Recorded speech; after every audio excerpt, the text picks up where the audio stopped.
Nuggets தான் செய்ய போகிறேன். பாருங்கள் எவ்வளோ கிறிஸ்பியாக இருக்குது. இது எப்படி செய்கிறதுன்னு இப்போ பார்க்கலாம். இந்த சிக்கன் நகட்ஸுக்கு நான் 2 ஸ்லைஸ் பிரெட் எடுத்து 4 பக்கமும் இந்த சைடில் வர பீஸை வந்து நான் கட் பண்ணி எடுத்துடுறேன்.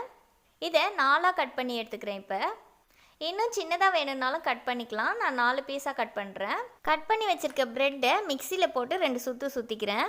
இதில் ஒரு 250 கிராம் சிக்கன் வந்து நான் சேர்த்துக்கிறேன். இது வந்து போன்லெஸ் தான் நான் சேர்க்குறேன். போன் வந்து கண்டிப்பாக இருக்கக்கூடாது. இதுக்கு தேவையான அளவு உப்பு சேர்த்துக்கணும்.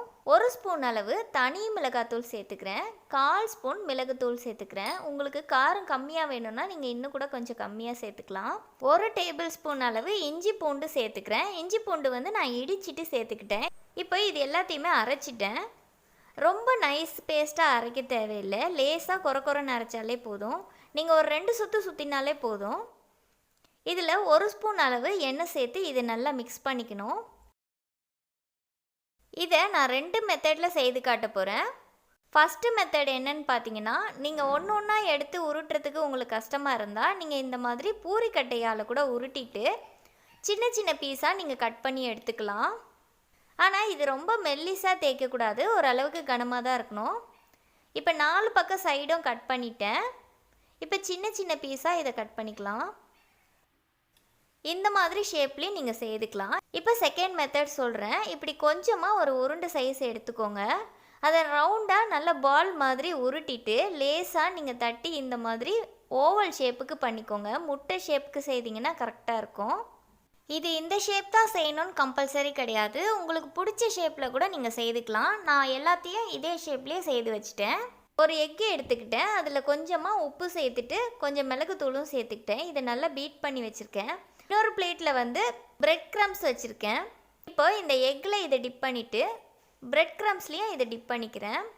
இதை மாதிரி எல்லாத்தையுமே செய்துட்டு நீங்கள் ஃப்ரீசரில் எடுத்து வச்சுக்கலாம். உங்களுக்கு தேவைப்படும் போது கூட நீங்கள் பொரிச்சிக்கலாம். நான் இப்போ உங்களுக்கு பொரித்து காட்டுறேன். எண்ணெய் வந்து நல்லா சூடாக வச்சுக்கோங்க. அதே மாதிரி ஹை ஃப்ளேமில் வச்சு ஃப்ரை பண்ணாதீங்க. மீடியமான ஒரு ஃப்ளேமில் வச்சு ஃப்ரை பண்ணுங்கள். இது நல்லா கோல்டன் ஃப்ரை ஆன பிறகு இதை எடுத்துடலாம். சிக்கன் நகட்ஸ் பார்த்திங்கன்னா சில்ட்ரன்ஸுக்கு பெரியவங்களுக்கு எல்லாருக்குமே ரொம்பவே பிடிக்கும். அதனால் சூப்பர் மார்க்கெட்லலாம் இது ரெடிமேடாகவே விற்கும். அதாவது ஃப்ரீஸ் பண்ணி வச்சுருப்பாங்க. அதை வாங்கிட்டு வந்து வீட்டில் வந்து ஃப்ரை பண்ணுவாங்க. ஆனால் இது கம்பல்சரி அப்படி தான் செய்யணும்னு இல்லை. இது ரொம்ப ஈஸியான மெத்தடு தான். அதுவும் இல்லாமல் ரொம்ப செலவு கிடையாது. சிக்கன் மட்டும்தான் உங்களுக்கு வந்து எக்ஸ்பென்ஸாக இருக்கும். நீங்கள் நார்மலாக வீக்லி ஒன்ஸ் வந்து சிக்கன் கண்டிப்பாக வாங்குவீங்க. அப்படி வாங்கும்போது நீங்கள் இதை வந்து கண்டிப்பாக ட்ரை பண்ணி பாருங்கள். உண்மையாகவே ரொம்ப ரொம்ப சூப்பராக இருக்கும். அவ்வளோதான், இது ரெடி ஆகிடுச்சு. நான் இப்போ இதை எடுத்துடுறேன். ரொம்ப சூப்பரான சிக்கன் நகட்ஸ் வந்து ரெடி ஆகிடுச்சு. நான் வந்து இதுக்கு மயோனைஸோடு சர்வ் பண்ணியிருக்கேன். மயோனைஸோடு சாப்பிட்டிங்கன்னா ரொம்பவே டேஸ்ட்டாக இருக்கும். கெச்சப் கூட சாப்பிட்லாம். மயோனைஸ் ரெசிபி வந்து நான் ஆல்ரெடி அப்லோட் பண்ணிட்டேன். லிங்க் வந்து டிஸ்கிரிப்ஷனில் இருக்குது, வேணும்னா செக் பண்ணிக்கோங்க. இந்த ரெசிப்பியை நீங்களும் உங்கள் வீட்டில் ட்ரை பண்ணி பார்த்துட்டு எனக்கு கமெண்ட் பாக்ஸில் கமெண்ட் போஸ்ட் பண்ணுங்கள். இந்த வீடியோ உங்களுக்கு பிடிச்சிருந்தால் லைக் பண்ணுங்கள், ஷேர் பண்ணுங்கள். மறக்காமல் என்னோட சேனலுக்கு சப்ஸ்கிரைப் பண்ணுங்கள். தேங்க்யூ ஃபார் வாட்சிங். பாய்.